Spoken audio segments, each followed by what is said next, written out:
जय हिंद दोस्तों। आज का टॉपिक हमारा है भारत के उपराष्ट्रपति वाइस प्रेसिडेंट ऑफ इंडिया। आज हम भारत के सभी उपराष्ट्रपतियों को देखेंगे और इनसे जुड़े जो परीक्षाओं में प्रश्न पूछे जाते हैं उन पर भी चर्चा करेंगे। तो आइए शुरू करते हैं बिना किसी देरी के। भारत के प्रथम उपराष्ट्रपति डॉक्टर सर्वपल्ली राधाकृष्णन जी, जो कि इनका कार्यकाल था 1952 से लेकर 1962 तक। तो भारत के प्रथम उपराष्ट्रपति डॉक्टर सर्वपल्ली राधाकृष्णन, और इन्होंने 1952 से लेकर 1962 तक इस पद पर कार्य किया। बाद में ये भारत के दूसरे राष्ट्रपति भी बने। और फिर इनके बाद उपराष्ट्रपति डॉक्टर जाकिर हुसैन, इनका कार्यकाल 1962 से लेकर 1967 तक।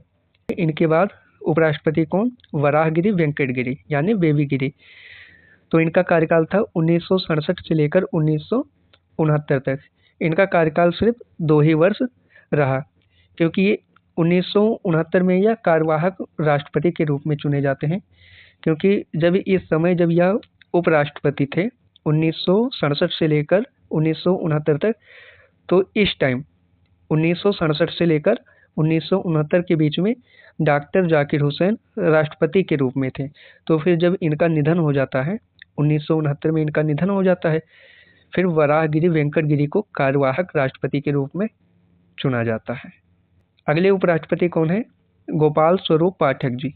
गोपाल स्वरूप पाठक, इनका कार्यकाल 1969 से 1974 तक। और इनके बाद बीडी जत्ती, इनका कार्यकाल 1974 से लेकर 1979 तक। कितना? बीडी जत्ती का कार्यकाल कितना था? 1974 से लेकर 1979 तक। बीडी जत्ती को कार्यवाहक राष्ट्रपति के रूप में भी चुना गया था। और फिर अब इनके बाद उपराष्ट्रपति कौन आते हैं? न्यायमूर्ति मोहम्मद हिदायतुल्लाह जी। इनका कार्यकाल 1979 से लेकर 1984 तक। इनका कार्यकाल 1979 से 84 तक।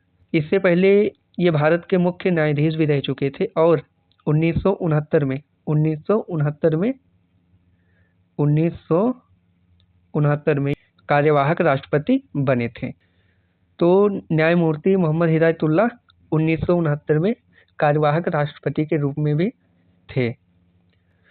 तो अगले उपराष्ट्रपति हमारे हैं आर वेंकट रमन, जो कि इनका कार्यकाल 1984 से लेकर 1987 तक। आर वेंकट रमन 1984 से लेकर 1987 तक। फिर इनके बाद यह भी राष्ट्रपति के रूप में चुने गए थे। फिर इनके बाद उपराष्ट्रपति डॉक्टर शंकर दयाल शर्मा, जो कि इनका कार्यकाल 1987 से 92 तक। 1987 से 1992 तक। फिर इनके बाद के आर नारायण, इनका कार्यकाल 1992 से 1997 तक।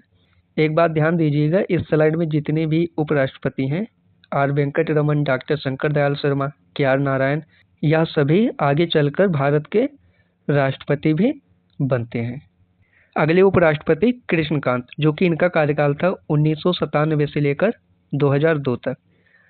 और फिर इनके बाद भैरव सिंह शेखावत, इनका कार्यकाल कितना था? 2002 से 2007 तक।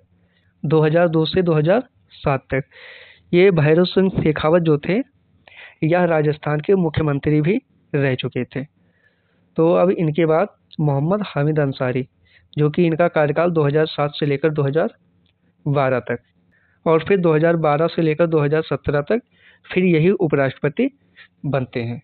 तो एक बात ध्यान रखिएगा, इन्होंने लगातार 2 कार्यकाल तक उपराष्ट्रपति के रूप में कार्य किया। कौन? मोहम्मद हामिद अंसारी जी। इसलिए इनका नाम सूची में 2 बार दिखाई देता है। तो अब अगले उपराष्ट्रपति एम वेंकैया नायडू, जो कि इनका कार्यकाल था 2017 से लेकर 2022 तक। 2017 से लेकर 2022 तक। और फिर इनके बाद आते हैं जगदीप धनखड़, जो कि यह 2022 से लेकर अब तक उपराष्ट्रपति के रूप में हैं। एक बात और ध्यान रखिएगा, उपराष्ट्रपति का एक महत्वपूर्ण कार्य होता है, ये राज्यसभा के पदेन सभापति भी होते हैं। ये राज्यसभा के पदेन सभापति भी होते हैं। पदेन सभापति यानी पदेन मतलब किसी दूसरे पद के कारण स्वतः प्राप्त होने वाला पद। जैसे कि फॉर एग्जांपल आप मान लीजिए, अगर कोई राष्ट्रपति बनता है तो वह राज्यसभा का सभापति स्वयं अपने आप बन जाता है। तो समझ गए होंगे, पदेन सभापति मतलब राज्यसभा की कार्यवाही का संचालन उपराष्ट्रपति ही करते हैं। तो समझ गए होंगे आप लोग। अब चलते हैं, देखते हैं कुछ महत्वपूर्ण तथ्य को। प्रथम उपराष्ट्रपति कौन थे? डॉक्टर सर्वपल्ली राधाकृष्णन। और वर्तमान उपराष्ट्रपति कौन है? जगदीप धनखड़। और लगातार 2 कार्यकाल किनका था? मोहम्मद हामिद अंसारी। उपराष्ट्रपति राज्यसभा के पदेन सभापति भी होते हैं। उपराष्ट्रपति राज्यसभा के पदेन सभापति भी होते हैं। दोस्तों, आज हमने भारत के सभी उपराष्ट्रपतियों को देखा। वीडियो को हम यहीं पे ख़त्म करते हैं और मिलते हैं अगले लेक्चर में। तब तक के लिए जय हिंद, जय भारत।